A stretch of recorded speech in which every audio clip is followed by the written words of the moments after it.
going to bed avoided going upstairs to bed. A young married couple on the Saturday of that weekend had just bought for their baby daughter a brand new convertible pram-cum carry cot, and had decided that night to put the baby to bed in it instead of the normal cot. This, although they didn't realize it at the time, was to save their baby's life. Another couple living on the island on that terrible night, who now live up on the high ground behind the island, well out of reach of the highest tide, they live up there now in their comfortable home, surrounded by their pet birds and their chiming clocks. But the memory of their disaster is still very vivid on their minds. And I asked them what was the first indication that something was wrong. Well, as I got up out of bed, looked out of the window, well, just running water along the whole road. And the moon was very bright, of course. It was cold and looked very cold and dismal, actually, seeing that water. And that was all. And then I told my husband it looked like a terrific fire must be somewhere, because we heard the sirens going, and continuous, which we never took much notice of, actually. And I said there must be an awful fire because there's loads of water running down the road. So he jumped out of bed and had a look, and then he said, well, don't get scared. He said, I think the wall must have broke. So I said, well, surely the water wouldn't have come all this way because we were quite away from the wall, weren't we, at the time. I said, oh, my goodness, you know. It really shook me, and I didn't know what to say at the time. And then what happened after that? Well, we woke the children up. We had the two daughters, and we had 2 cats, I think, and 2 birds and a dog, and we had steps to go outside the chalet. We had a big room upstairs, in a room that was built in the loft, actually, which one of my daughters actually was sleeping up there for the night. She fancied going up there. So she came running down, but my husband says, we'll stop up there, and we're all coming up. So he had to go down the steps and take us up there, and it came right up to his waist as he went down 2 or 3 steps. It was freezing cold, apparently, and he just had, just socks, slippers, I don't really know what you put on at the time. Came down and took the cats up and took the birds up. And one of my daughters just happened to be standing. She was lucky she put her Wellington boots on. She'd happened to have them standing there in the kitchen or somewhere. She stuck them on to go out. And as she was standing in our dining room, the plugs all went swoosh, you know. And good job she had these boots on, because I suppose she would have been electrocuted or something, really, which shook us all up again. And we all got up in this big room and just stopped there. But the house actually swayed a little bit, didn't it, in the water? Because she was saying, oh, feels like it's swaying a bit. And because we looked out the windows and we saw everything floating by, all sorts of things floating by. You couldn't dare move out of the water because it was getting really deep. What sort of things floating by? Well, there's lumps of wood and paper and dustbin lids, and I think we heard the people from next door calling out and different things like that, wasn't there? There was still elderly people one side of us. We heard lots of screams and sort of shouting, and that. It was really a terrifying night, you know. How long did you have to stay up in the top of the house? Well, we stayed up there all night till the morning. We never couldn't come down because the water was still in, but we heard loudspeakers going along the end of the road. I think it was the army there or something at the time, wasn't it? And they were going patrolling up and down the main street, saying that if people stayed where they were for the time being, they were waiting for the next tide to come in, as the other water hadn't gone out, and the next tide was due in. They were a bit worried about that, so they said anyone who can get down the road will evacuate, take them in the army lorries and evacuate, which they did. We managed to get down there, didn't we? All their boots and different things. And they took us up to Shipwright's Drive at Thundersley School, King John's Thundersley School. We went up there. Quite a lot of our people were up there at the time. How many people do you think were killed on that terrible night? Well, they didn't mention the number, about 68. There was a lot of our customers which we knew personally from our grocers, which we ran. At the time I was in it, my husband was in it. And there was a lot of people when we went up to Shipwright's Drive School. A certain couple, Mr. and Mrs. Stevens, says, had we seen their daughter and son-in-law and a young baby, they'd just had new baby, which we had seen the night before, funnily enough. And they'd introduced us to the baby and the husband just the night before, actually. And they said, had we seen Joan? I says, no, but if we see her, we'll tell her that we've met you and she's worried about you. Now, what were you doing, sir, during your time? At this time, I was certainly worried about everything. Not only that, I was sort of classified as some leading light in the on the Canvey, and they would expect me to do something, but it was nearly impossible to do anything because there was so much. It was so unexpected, all this, that I couldn't get out of the place at all. So at the first daylight, I waded through there and got out where I could with my boots and God knows what else. And we started shifting the wife out and the children, but I got them away, and then I come back to see the balance of the damage. Now, by then, the army and all the help that could be got was there, attempted to sandbag the result of the tide, which they thought might be high again. What was the damage to your house? The damage to the house was all the downstairs part up to about 3-4 feet was flooded right through. It took all our furniture and piano and whatever we had there. Of course, was inundated with seawater, and there was clothes, and it sort of left the rest of the place in a jumble, and it stank to high heaven because there was very little sewers on the island then, and a lot of this stuff was in chemical, arsen and all this business. And of course, needless to say, one can just imagine what you saw floating around. And of course, all your sewers that were there and your cesspools and everything else, everything was afloat. And as I say, we waited for the next tide to come in, which wasn't as high as what we anticipated. But at Larrap Avenue, where I stood there, they were bringing bodies along in the boats. They were bringing them along, and they had coffins waiting, these paper type of coffins that were used during the war, which was come from Canvey Council, and the lorries were standing by with these paper coffins, and as they were bringing up, and mostly it was old people, they were putting them in these coffins and placing them on the lorries that go.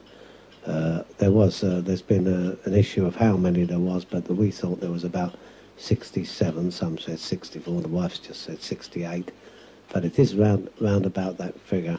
And majority of this was lost, shall we say, was lost because of the tide was held back by a wall that was, of course, as you know, the Dutch reclaimed this land, and one wall stood solid, and this wall held the water back. In this particular area where we lost all the people, and the height of the tide that night rose as it hit this wall. It come back again, and it flooded these bungalows to well past ceiling heights, and this is how we lost these people. It was the irony of it was the wall that we thought was safe wasn't safe. The wall that we didn't expect anything to happen held the water back, and though the water is safe, the velocity, the highness of this water to really reach us all, it certainly drowned the people that was in the Newlands and the Winter Gardens area. As Canvey's needed, there's one level on Canvey, there's no height and there's no low. On that particular night too, of course, as the wife had said, this is where when they found this miracle baby floating, and it was the child of this people whose mum and dad was asking us to look for, this Joan and the other one, the nicest couple that's saved for years to have this baby, and they've got themselves a beautiful home. And they did find them locked together, cuddling each other under the bungalow, trying to reach that night, trying to reach their parents' home with the baby that separated from the baby. You say the baby was floating. What is the baby floating in? It was floating in a carrier cot. And this is, I think you know, the story of the miracle baby. In fact, she only got married recently, I think, isn't it? And the grandparents are still on the island with this Mr. Stevens, who was then a postman.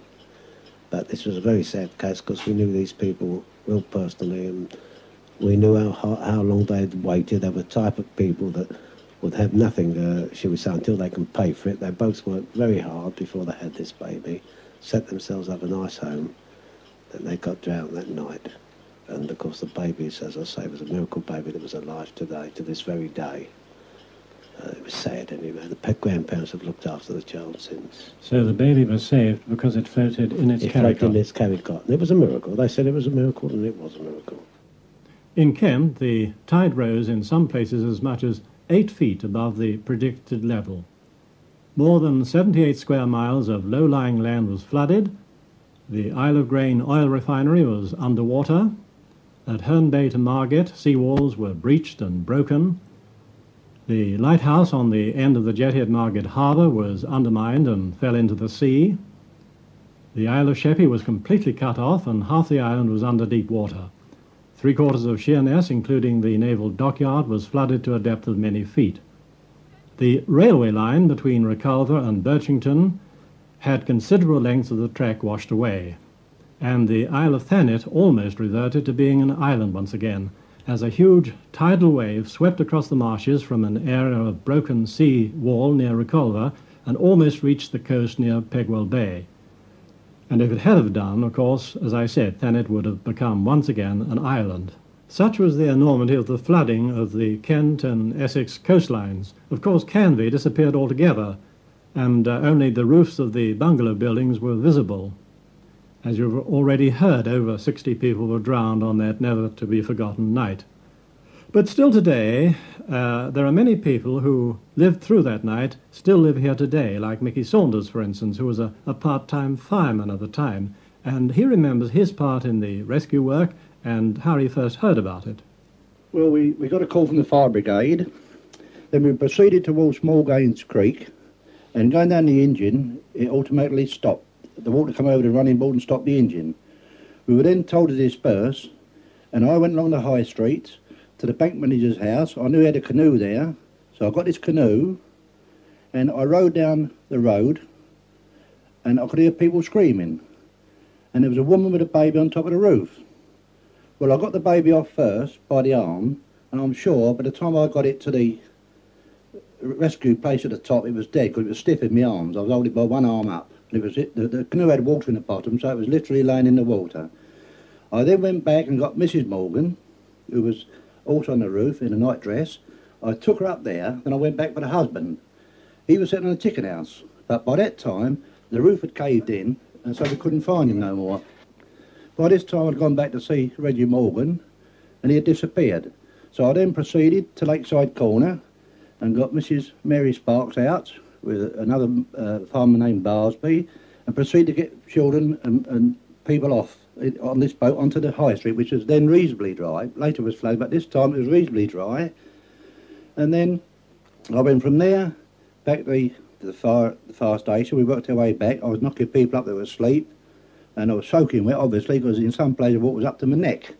In this particular place where I rescued Mickey Morgan, Reggie Morgan, it was something like 7 foot deep. And then the canvas raft, with all fences sticking up, it was very precarious because to turn the bottom of the boat out, then it would have been useless. There was also Mr. Dowler, Dick Dowler and Frank Dowler and his wife. They was on a roof farther along, but it was impossible by that time to get to them. The speed of the water or sea, wherever it was, so fast you couldn't govern the boat no more. It's just going in circles. Then we come up to Barclays Bank, which is the old Barclays Bank. Then we saw some children get washed by. They was obviously drowned, but where they went I don't really know. I heard since that the father put them on the roof, and on Canvey, on the most of the ceiling of a pole light, they fell through because they get squashed away through the door. In this particular pub now, the Oyster Leap pub, Mr. and Mrs. Fuller was drowned in the bay window, and we got them out later. Well, after the flood had not subsided, it settled itself, we went back with the policeman named Farmer, and there we found Reggie Morgan where I'd left him, upside down in the chicken house, and we got him out, and then we went back again. Then my job was then to lay the dead bodies out outside Clement's Dairy. We had not many, I suppose about 20 at that time. People I knew, because living on the island 48, 50 years, I knew these people, you see. And then I was rather exhausted then. I went back to North Avenue. I got my wife and my children out. One fell out the boat, he got pneumonia over it. Then I just, I think it was 2 days before they saw me at where we evacuated to Shipwrights Hotel. And then from then we carried on sort of searching and for the rest of the time. There was Mr. Cole over the Sunken Marsh, he was sticking up on the tree, hanging up on the tree. He's a nice old boy, one-armed old boy. He lived in a house called Romany on the corner. He was up the tree. 2 ladies farther along, very good friends of mine, they was both drowning on the veranda. So you could imagine it was quite a bit of chaos at the time. But to put it in words now is rather difficult because it's a position where you do things you wouldn't normally do. You know, you sort of, these people you've lived with all your life, so you know them personally, most of them. The people I was picking up, I knew these people, you see. And then Red Stevens, the surveyor, come along, and Griffiths, the fire chief, he was, well, not the chief, he was a station officer. And then sudden Hadley come over, the army come over, the Air Force come over, and they sort of took command, and we just sort of mixed in with them then. Apart from people, of course, many animals were drowned, dogs, cats, horses and farm animals. But there were reports of people actually being saved by dogs giving warnings, like John Stevens, for instance. Well, we had a dog at the time, and we heard him barking, and all of a sudden the doors flew open, and the dog come swimming in.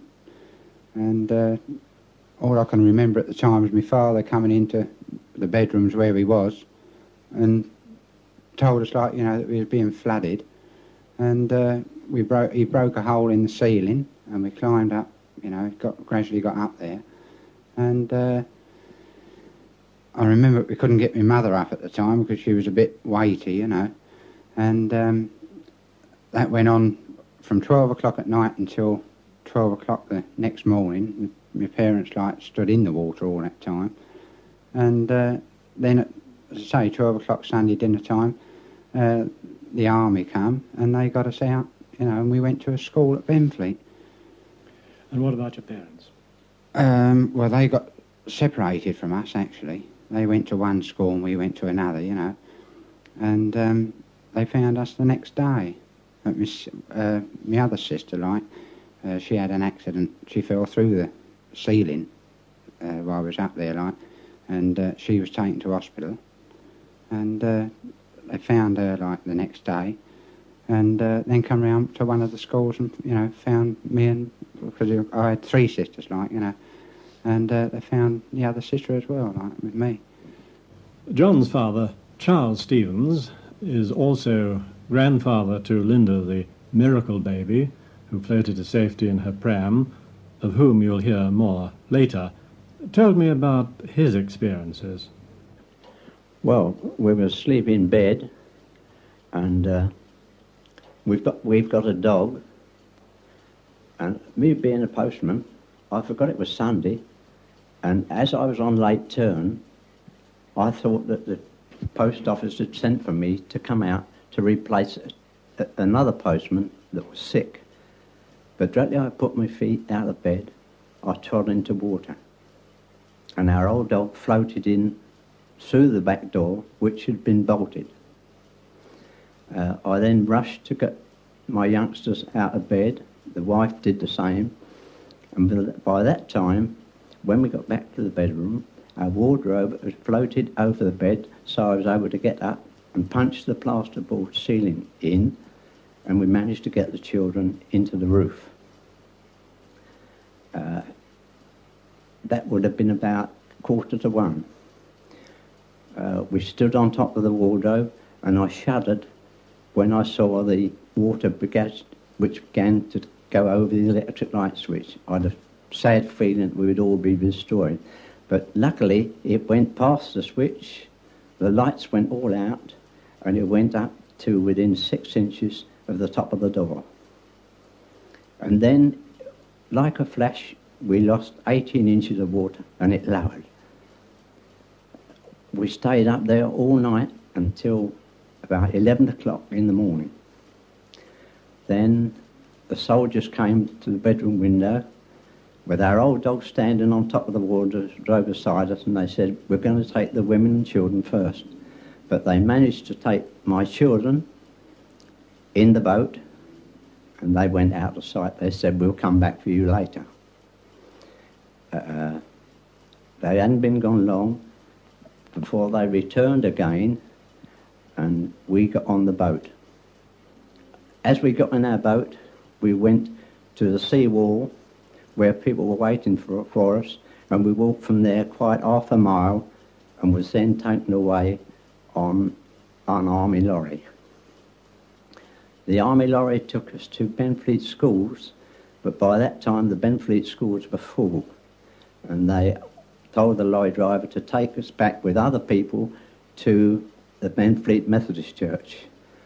When we got to the Benfleet Methodist Church, we was taken inside to dry, and from there we found a billet from a gentleman who'd been in our bungalow previously on the Saturday, and there's where we stayed. What about the dog? Well, I'm sorry to say this, but we had nowhere for the dog, and I said to the wife, I said, the only thing is I was left to try and take him out and lose him. But our poor old dog had never been off the island before, and I did take him round some turnings and lost him. But strange to say, at 10 o'clock at night, though that dog had never been off the island, we heard a scratching on the door, and he found our billet where he'd only been there that afternoon. And I think that was really wonderful. Mind you, it broke our heart. Why we did it more was because the woman where we were billeted had got a dog, and you know the position we should have been in with the two dogs fighting each other.